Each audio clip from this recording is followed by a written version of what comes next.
department's looking a lot better. Thank you. Yes, I organized this beast. It looks so good. What is this like shag rug you got back there? This whole thing. I was just hiding some stuff. We are in hurricane season now. We had, Hurricane Isaias come through. Luckily, it didn't have too much damage, but I think it's a good reminder that we are in hurricane season now, and especially with climate change, just having more storms, more severe storms as time goes on. And that's why I'm super excited to have Anais Roque on the show today. She is a really interesting academic. She studies how people sort of organize around disasters.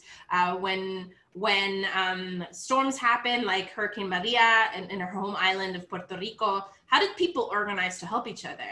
And I think this is such an interesting topic to talk about, especially when we also talk about how Black and Brown communities are more affected by these kinds of storms and by the aftermaths of disasters.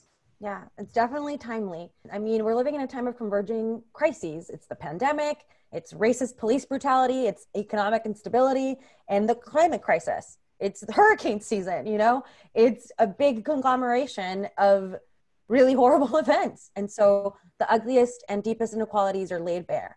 So today we're going to talk about how are people impacted differently because of the color of their skin and where they live, and where is systemic and historic inequality and racism failing a country and its people. The climate crisis is impacting Black and Brown people the most, as you just said, and that's not a coincidence.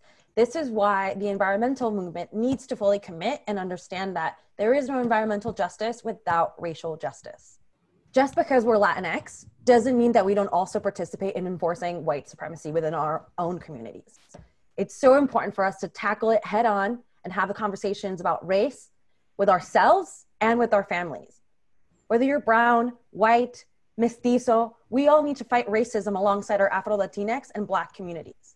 This upcoming Friday, August 28th, marks the 57th anniversary of Martin Luther King Jr.'s I Have a Dream speech at the March in Washington for Jobs and Freedom.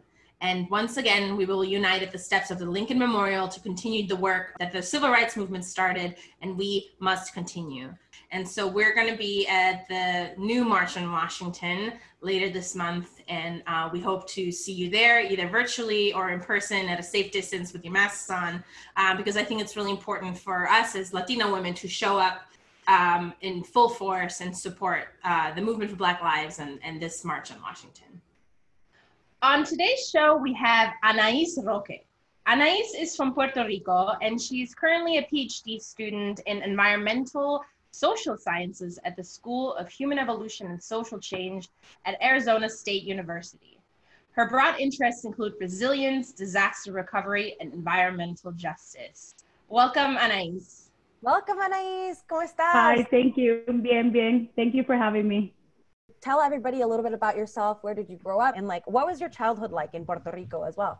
I was born actually in New York, but I lived in New York maybe like 2 days, because right after I was born, my mom is from Puerto Rico, so we flew back to Puerto Rico, and I've been in a small town in the West Coast called Rincon, which literally means corner in Spanish. I had a pretty good childhood, small town.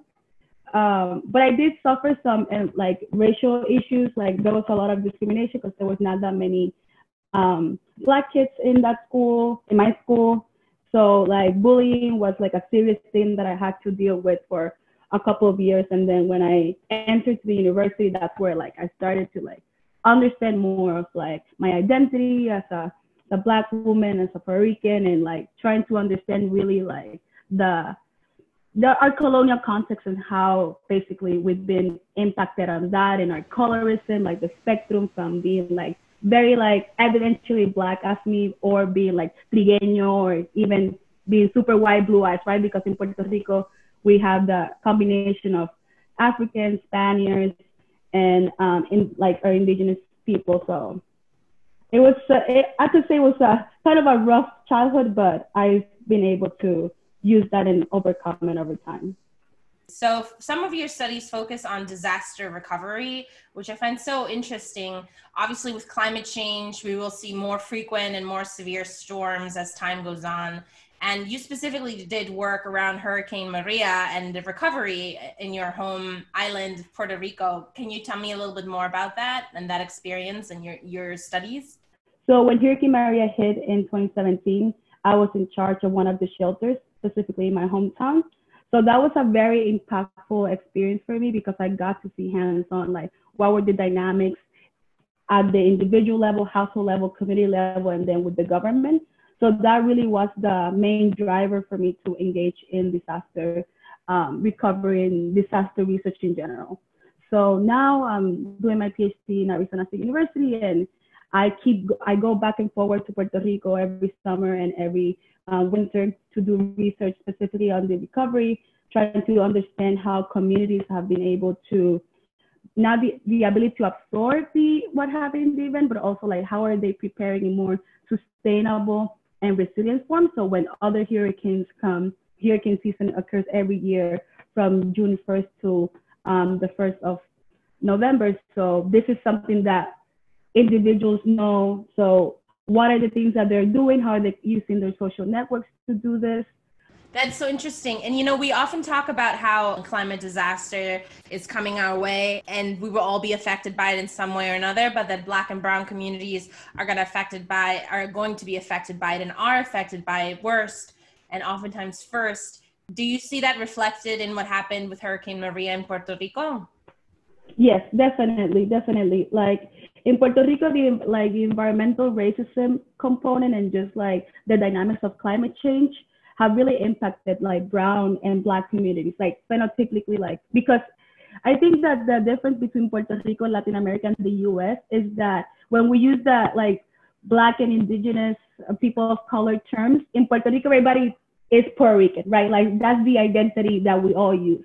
It's when we go into that Black dynamic that some people like to engage, other people are not feeling too comfortable yet because it's still more of a nuance versus the US that has had a history of like racial segregation very visibly. But we can see that with climate change because basically in Puerto Rico, what's going on is that we have a government that has created a lot of like processes and corruption that has really made it unprepared for every hurricane season and any other climate extreme.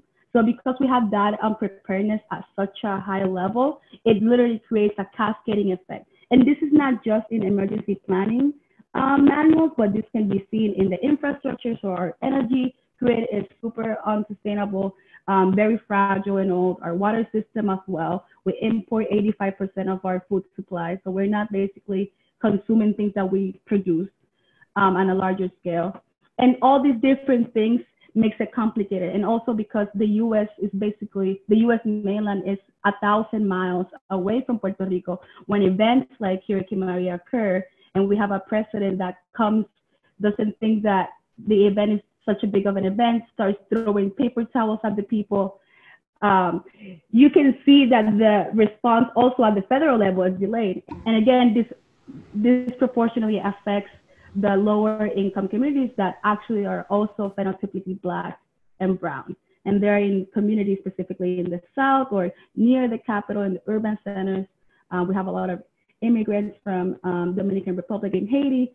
Some of them are undocumented, right? So all these other layers, as you go to the different regions around the island, you can see that disproportionate. So yeah. When you mentioned that, the government isn't necessarily giving Puerto Rico a ton of support, we know that, we've seen that. It's extremely disappointing. How can what is the role of mutual aid and support networks within Puerto Rico to counteract racist and colonialist systems, often perpetrated by government agencies in the US? Like, what can we do to lift each other up in Puerto Rico, for example? It's a double thing. So there's a saying, la gente, solo el pueblo salva el pueblo, only the people can save the people. And that's where the role of mutual aid comes at least that's what my research has shown, that the role of social capital, that is networks within a community, across community, and with communities of power, such as the government or international nonprofits, when you're organized, you can quickly activate those networks and find the resources to help cope your community. What you see in most communities in Puerto Rico is a survival. It's a constant survival since before that, but 2017 to 2020 has been like very, very hard because it's not only hurricanes, we have also earthquakes that started in the beginning of 2020. We have a pandemic now, a worldwide pandemic, right? And again, the fragile infrastructure just makes things like way harder. So when people connect and they start creating these plans and have these conversations with family members and start creating community leaders within their barrios or their neighborhoods, then that's where you can see more of that self-sufficiency coming. But it is a kind of a trade-off because that has to be, at least what my research has shown, that has to be accompanied with like voting and having the leadership that we need in the positions of power. Because there's so little, or there's a lot communities can do, but at the same time, it can be little because it really depends on the type of leader that you have. But it is possible, and a lot of communities in Puerto Rico are doing this, but it's not to an extent scale that can, in a way, change the hierarchical structures that are to even provide more mutual aid to everybody, because that is technically a double taxation. It is not basically people's job to be doing all this extra work, right? These are mothers, these are single mothers, these are older people that have been in this community 20, 30 years trying to organize them, trying to break these colonial ideas of what the U.S. can bring us, but also what are we giving to the U.S. The bottom line comes like, yes, mutual aid and social networks are so helpful to cope and to be able to survive, because that's really what people are doing. People during Hurricane Maria were looking for water in river streams where there was like greater risk for diseases, because FEMA and the other local agencies will only be in urban centers. And even if they had people from the military going to the different more rural areas, it will not reach all the rural areas, right? And they will just drop in one box of water. You know, I think it's so interesting talking about mutual aid. There's during COVID and now like that word sort of became a common part of people's vocabulary that had never heard of it before. Mutual aid has existed in, you know, immigrant communities and trans communities and communities after disaster for always, you know, and now it's like suddenly all these other people are awakening to it. They're like, oh yes, like we have to help each other and I have to help my neighbor. And that's how we're gonna like have a community that we can all thrive in or survive in at the very least. Yeah. We've been talking a lot about the role of Latinx people in the Black Lives Matter movement. You touched a little bit on the issues with colorism, especially in Puerto Rico and with all Latinx communities. How can we talk to our families about this? Why is this topic so often ignored? You know, how can we bridge the gap between, often generational gap of like why Black Lives Matter and why Latinx people need to be a part of that movement and support? Phenotypically Black Latinx people have been asking that, centering Latinidad around Black folks because it has been erased in the past, right? So there's the idea of el mestizaje, right? The idea of that we have a mixture and we're all part of this one thing, which is Latinx or Hispanic. But sometimes often that really what it does is that it censors the Black experience. And for example, for me, even though I'm from Puerto Rico, I look phenotypically Black, the treatment that I receive is in a way different than what my best friend, which looks literally like a gringa, like a white stereotypical gringa would experience, right? And I can give you an example, like one very simple example is my hair. So I have been on relaxers since I was 4 years old. I never saw my real hair until I came to the US in 2018. And that happened basically because I had to be on relaxers if I wanted to be successful. I had to be on relaxers in a way to fit in with my other white friends, so I wouldn't be called like Oreo, or I wouldn't be called like chuleta quemada, which means like fried, like deep fried pork chop, basically, like all these different things, right? And it's just on hair and on skin. So my friends didn't have to experience that, but we're both Latinas when we come to, like, we're both Latinas, but our experiences are explicitly different. And I think those are the things, and a combination of that with, for example, microaggressions that we usually hear in our family members, like, mija, tienes que mejorar la raza. That, girl, you have to like better the race. That basically means you have to like date white. Like, we need brown. You know, you can be dark, but don't be too dark. You know, if you're gonna have a boyfriend, you need to have a white looking boyfriend. And why is that? Because our ideals of what's pretty, our ideals of what is successful, our ideals of what it means to be like grow is literally European features. So it's nice if I have, you know, curves, but if I'm too black, then it's like sexualized. And these are the conversations that we can have in our family. And then you can switch that to the environmental issues, right? Like, look around, where are the Black and Latinx and indigenous communities living at? Who lives there, right? Like, who are the people that are living there? When you look at their skin tone, who are these people? When you look at their median household income, you see that they mostly depend on welfare and doing informal economy to survive. If I wanted to sit my mom or dad or abuela and wanted to talk to them about why Black lives matter and why it's important for us to stand in solidarity and to unite against racism, how can we start that conversation? I think that is literally just having dinner and being like, let's think about our family. Let's think about what mejorar la raza means, which is something that is being used across Latin America. And let's think about how does that influence the dynamics that are occurring right now with the protests. Like, why are these people protesting, especially during COVID-19, when you can go outside and literally get sick from this virus? Like, why would a person do that, right? And how are their issues being mistreated in comparison to other issues that our Latinx communities are facing, like immigration and all these other issues?